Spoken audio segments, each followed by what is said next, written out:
You have a type. You've always had a type. Confident, intense, magnetic. The kind of person who walks into a room and rearranges the gravity inside it. The kind of person who looks at you like they already know your secrets and decided to stay anyway. Something about them felt rare. Something about them felt inevitable, like the universe was handing you exactly what you'd been asking for. You called it chemistry. You called it connection. A predator calls it acquisition. That pull in your chest, the one you've been mistaking for love since the first time you felt it, is not attraction. It's a targeting sequence that someone else initiated. You were never choosing them. They were selecting you. And the selection criteria had nothing to do with how special you are. It had everything to do with how open your wounds were. No one taught you this. Not your parents, not your friends, not a single movie or love song. You absorbed growing up. That silence wasn't accidental. Here is the lie you were raised on. It lives in every romantic comedy, every fairy tale, every piece of advice your well-meaning friends have given you. The lie says follow your heart. Trust your gut. When you meet the right person, you'll feel it in your bones. When it's real, it won't feel like work. Sounds beautiful. Sounds wise. It's the most dangerous advice a human being can receive. Because your heart wasn't born blank. It was written on before you could read. Your gut was calibrated in childhood, tuned by whatever emotional environment raised you, and programmed to respond to specific signals that have nothing to do with love and everything to do with survival. If chaos raised you, chaos feels like home. If you had to earn affection as a child, you will be drawn to people who make you earn it as an adult. If the first person who was supposed to love you unconditionally made that love feel conditional, congratulations. You now have a template that will attract every manipulator within a 50-mile radius, and you'll swear it's destiny every single time. The world told you that your failed relationships were bad luck or bad timing, that you just hadn't found the right one. That real love would show up eventually, if you just stayed open and kept trying. That's not guidance, that's a leash. It keeps you searching in the exact same places, using the exact same broken compass, wondering why you keep arriving at the same empty destination. Machiavelli wrote that men are so simple and so obedient to present necessities that he who seeks to deceive will always find someone willing to be deceived. He wrote that 500 years ago. Nothing has changed. The only difference is that now, the deceiver smells like cologne and texts you good morning with a heart emoji. There are 3 personality traits that, when blended together, even at low concentrations, produce a cocktail so intoxicating that your brain literally cannot distinguish it from genuine love. Narcissism, Machiavellianism, and psychopathy. Psychology calls this combination the dark triad. And before you picture a criminal or someone foaming at the mouth, understand this. The most effective dark triad personalities are not in prison. They're on dating apps. They're at your office. They're sitting across from you at dinner, making you feel like the most important person who ever lived. That's the point. The extreme versions get caught. The subtle versions get married. Let me break down how each trait operates when it's aimed at you. Narcissism is the engine of gravity. It shows up as an almost supernatural confidence. Not arrogance, not the loud kind. That repels people. The quiet, certain kind. That makes you lean in closer. They seem to know exactly who they are. They carry themselves like the world has already confirmed their value. And when someone like that turns their attention fully on you, it feels like sunlight after a long winter. You feel chosen, elevated, significant. What you don't realize is that the warmth isn't for you. It's a byproduct of their own self-worship. You're standing near the fire, and you're confusing proximity for intimacy. The moment you stop reflecting their greatness back at them, the warmth vanishes, and you'll stand there freezing, wondering what you did wrong. You did nothing wrong. You just stopped being a useful mirror. Machiavellianism is the operating system. It governs every word, every gesture, every perfectly timed pause in conversation. These people are not spontaneous. They are strategic in a way. That looks effortless. They know when to be vulnerable. Because vulnerability is a tool. They share just enough about their past to make you feel trusted. They ask you the exact right questions to make you feel seen. And every single one of these moves is part of an architecture you can't perceive while you're inside it. Think of it this way.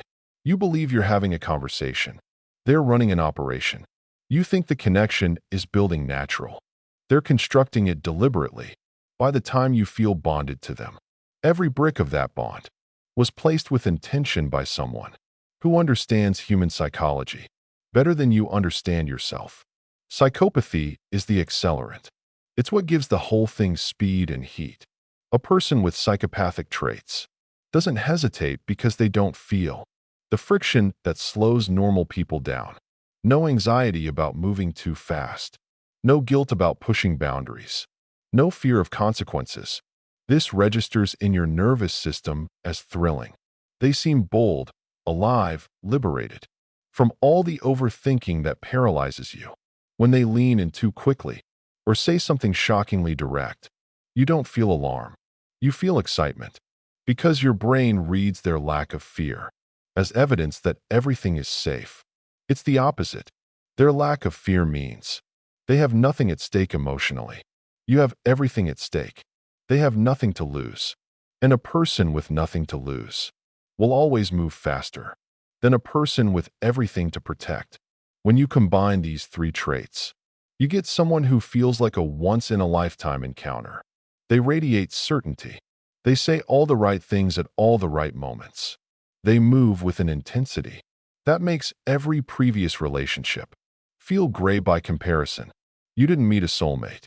You met a perfect psychological composite, designed by evolution to bypass every defense mechanism you have. A con doesn't work by looking like a con. It works by looking like the answer to a prayer you've been whispering for years. Now let me show you the neurological betrayal that makes you cooperate with your own destruction. Your brain processes anxiety and attraction through almost identical pathways. Elevated heart rate, shallow breathing, tunnel vision focused on one person, a surge of adrenaline that makes the rest of the world fade. When you experience these symptoms around someone unpredictable, your conscious mind has to assign a label. And because you're on a date, or in a flirtation, or in the early stages of romance, your mind reaches for the most available label. Attraction. It doesn't consider fear. It doesn't consider danger. It files the experience under desire. Because the context suggests romance, and the body doesn't know the difference. This means every time someone made you nervous in a way you couldn't explain, every time your stomach turned, and you called it butterflies, every time you felt a rush around someone, and described it as electric, there's a real possibility your body was trying to warn you, and your mind overruled the warning. This is not rare. This is the default human setting, and it gets worse, depending on your childhood. If you grew up in an environment where love was unpredictable, where a parent could be warm one moment and cold the next, where you had to constantly read the room to know whether you were safe, then your nervous system was trained to associate instability with attachment. Calm feels suspicious. Predictability feels like a trap. The steady, reliable person who actually likes you triggers no chemical response because your system doesn't recognize that frequency is love. It recognizes chaos as love.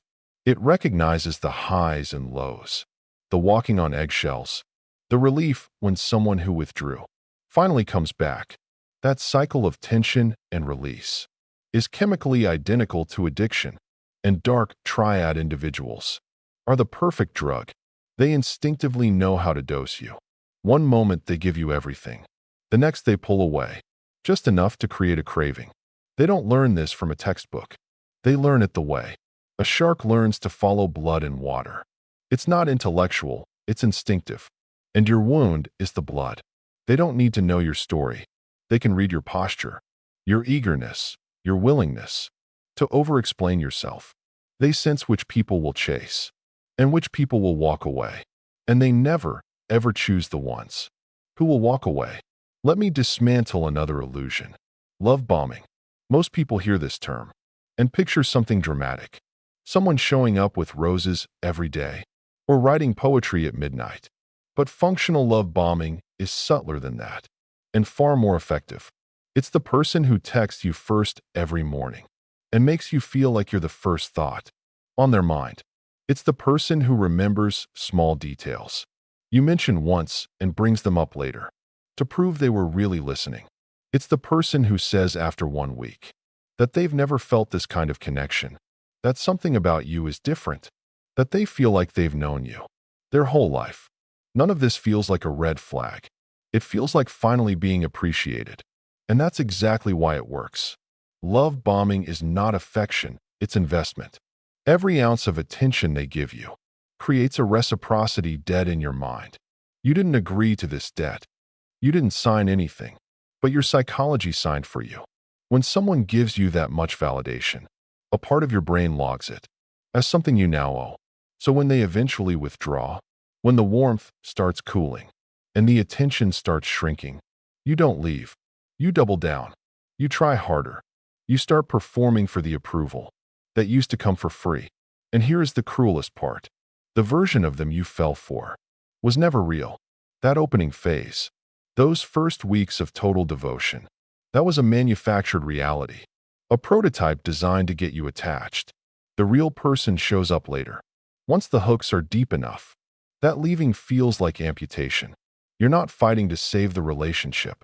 You're fighting to get back to a fiction. And every day you stay past that point, the cost of leaving gets higher. Because now you've invested months, maybe years, defending a decision your gut tried to warn you about on day 30. Robert Greene wrote that the essence of seduction is not about truth. It's about creating an emotional world that your target prefers over their actual reality. Once they're living inside your illusion, they will fight to stay there, even when the walls start bleeding. Let's talk about the one diagnostic tool that will save you more pain than anything else in this entire script: the gap between words and behavior. Charm operates in language. It lives in what someone says to you, how they frame things, the stories they tell about themselves, the promises that float between you. Late at night, when everything feels possible, character operates in silence. It lives in what someone does when there's no audience. It shows up in the boring moments, the unglamorous follow-through, the Tuesday afternoon when they said they'd call and they actually called. Most people are seduced by language. Because language is immediate, it's emotional. It creates a world you can step into instantly. But language without behavior is performance. And performance has an expiration date. So here's what you start watching. You watch what happens when you set a boundary. Not a dramatic one, a small one. You say no to a plan. You express a preference that contradicts theirs. You need space for an evening. And then you observe. Does the temperature in the room change? Does their warmth flicker? Is there a subtle punishment wrapped in humor? A withdrawal disguised as being tired? Because a person of genuine character will absorb your boundary without flinching. They won't celebrate it or make a speech about it. They'll simply respect it and continue being exactly who they were before. A dark triad personality will register that boundary as a threat, not outwardly, not in a way you can point to. But the energy shifts, something tightens, and over time you learn that saying no to this person costs something.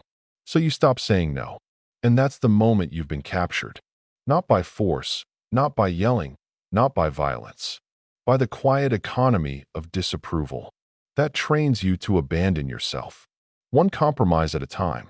Here's another diagnostic. Listen to how they narrate their own history. Everyone has conflict in their past. Everyone has relationships that failed, but pay attention to the structure of their stories. Are they ever the villain? Do they ever take ownership of something falling apart? Or is every story a tale of betrayal, where they were the innocent victim, surrounded by people who wronged them? If every ex was toxic, every friend turned disloyal, every boss was threatened by their talent, you're not hearing bad luck. You're hearing a preview of your chapter. Because you will eventually be the next story they tell from the victim's chair. And the person after you will believe them, the same way you believe them right now, about the person before you. The pattern doesn't break. The cast just rotates. There's another signal most people dismiss because it doesn't feel concrete enough to act on. It's the trajectory of your own emotional state, not how you feel in the peak moments, not the highs when everything is perfect, and they're fully present and the world dissolves.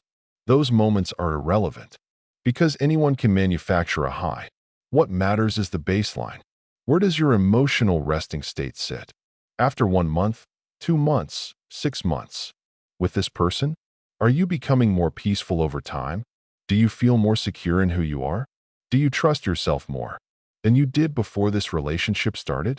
Or are you becoming more anxious, more vigilant, more careful about what you say and when? Do you find yourself rehearsing conversations before you have them? Do you feel like you're walking through an invisible obstacle course where the rules keep changing and nobody gave you a map? If your baseline is dropping, if you are less calm than when you started, the relationship is not challenging you to grow. It's consuming you. And the consumption is so gradual that you won't notice it the way you'd notice a sudden crisis. You'll notice it the way you notice aging. One day you look up, and the person staring back at you is someone you barely recognize, quieter, smaller, more uncertain. And you'll have no single event to blame. Because there was no single event. There was a slow daily subtraction of who you used to be. That is the real violence of a dark triad relationship, not the explosive moments, the erosion. So what do you do with all of this? You do the one thing that sounds the least romantic and carries the most power. You rewire your taste, not your preferences, not your standards. Your taste, the deep unconscious template that determines who excites you, who bores you, who you obsess over at 2 a.m., and who you forget about by lunch. That template was installed before you had any say in the matter. And right now it's pulling you toward the same destruction with different faces. The first shift is brutal, but non-negotiable. You stop worshiping intensity when someone enters your life, and it immediately feels like a movie. When the chemistry is so strong, it borders on disorienting. When you can't stop thinking about them, and every conversation feels like the most important exchange you've ever had. That is not a green light. That is a flare. Healthy connection doesn't feel like a hurricane. It feels like a clearing. You feel calmer, not more activated. You feel more like yourself, not less. Intensity at the beginning is almost always a sign that someone is performing at a pace they cannot sustain. And when they stop performing, you will experience the withdrawal as abandonment, even though nothing was taken from you, because nothing real was ever given. The second shift is learning to recognize safety as attractive. This is harder than it sounds, because your nervous system has been interpreting safety as boredom for your entire life. The person who texts back consistently, who does what they said without making it a dramatic gesture, who doesn't create chaos and then rescue you from it, that person will initially register as flat, unexciting, not enough. That reaction is not information about them. It's information about your wiring. And your wiring needs to be overridden by your intelligence. Attraction can be cultivated. It can grow in the space that consistency creates, but it cannot survive in the space that chaos destroys. The third shift is the most important. You learn to treat your own discomfort as a valid reason to leave. You stop waiting for proof. You stop building a legal case in your own mind to justify a departure. You stop arguing with the knot in your stomach because they haven't technically done anything wrong yet.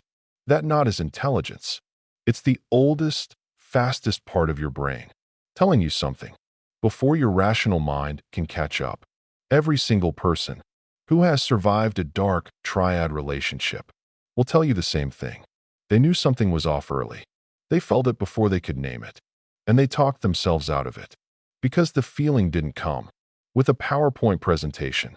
Trust the feeling. It doesn't need a reason. It doesn't need permission. It doesn't need the other person to agree with your assessment. Your discomfort is the exit sign. Use it Something is different about you now, not because you learned a few terms or memorized a list of red flags. Those are surface adjustments. What shifted is deeper than that. You understand for the first time that your emotional responses are not sacred truths. They are inherited programs. Some useful, most outdated, all worth questioning. You understand that the person who takes your breath away might be suffocating you, and the person who lets you breathe easy might be the one worth choosing. You are becoming someone who cannot be love-bombed because you recognize the economics beneath it, who cannot be charmed past their boundaries because you've stopped valuing words over actions, who cannot be trapped in the slow erosion because you check your own baseline regularly and you leave when it drops. Without apology, without negotiation, you are becoming unreadable. Not cold, not closed off. Unreadable. The kind of person a dark triad individual scans and moves past because there's no entry point, no visible wound to exploit, no eagerness to be validated, no willingness to abandon your own reality in exchange for someone else's attention. They need your hunger to operate, and you are no longer hungry. You are no longer performing openness to prove you're lovable. You are no longer bending your instincts to accommodate someone else's narrative. You are no longer the person who mistakes a locked room for a sanctuary just because someone beautiful is holding the key. The dark triad works because it feeds on patterns people refuse to examine. Unexamined loyalty, unexamined longing, unexamined definitions of love, inherited from people who didn't understand love themselves. You've examined it now. An examination is extinction. For every predator that relied on your willingness to look away, there's a reason none of this appears in your education. Not in school, not in media, not in the stories your culture tells about what love should look like. Because a population that can identify the mechanics of emotional manipulation is a population that stops being compliant, stops buying what it's told to buy, stops chasing what it's told to chase, stops mistaking captivity for connection. That kind of population is very difficult to control. So instead you were handed fairy tales and told that suffering for love was noble and beautiful. You were taught that jealousy means passion, that intensity means depth, that if it doesn't hurt sometimes, it must not be real. Every single one of those lessons was a door left unlocked for the exact kind of person this script just taught you to recognize. Now you see the door, now you see the lock, and now you understand that the hand reaching for the handle was never offering you salvation. It was testing whether you'd let them in. You won't. Not anymore. Subscribe to this channel. Not as a favor and not because I asked. Because the version of you that started this video no longer exists. And the one sitting here now needs what comes next.